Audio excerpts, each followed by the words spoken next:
The Houston County school system is seeking more money from the county, but they are finding out that it might be harder than they thought to receive that money. WDHN's Christian Jones has the details on another story all new at 6.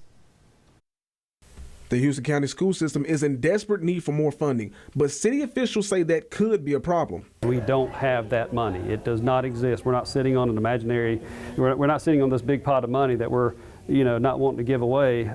Thursday morning, the Houston County Commissioner's Office held a meeting, and the last item on the agenda was a request to give the Houston County school system 10% of the state's SSU tax.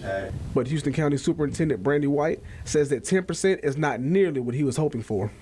Well, what we were asking for was 50% of the SSU tax. That's the online sales tax.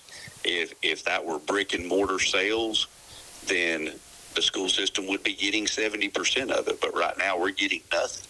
That 50% equals up to less than $2 million that White says will go into upgrading school facilities, including one in desperate need of new repairs. Wicksburg is probably our highest need as far as facilities are concerned.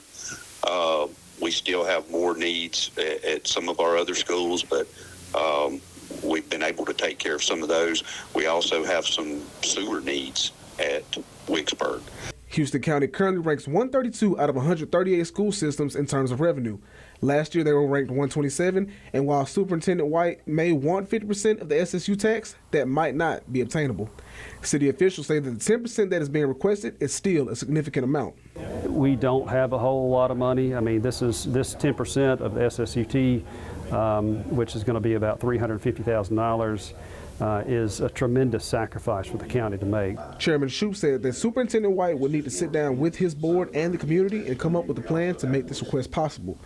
Despite being almost dead last in revenue, Superintendent White did say that he is more than pleased with the fact that his school system is showing great proficiency in reading and math. In Dothan, I'm Christian Jones, WDHN News for the Wiregrass.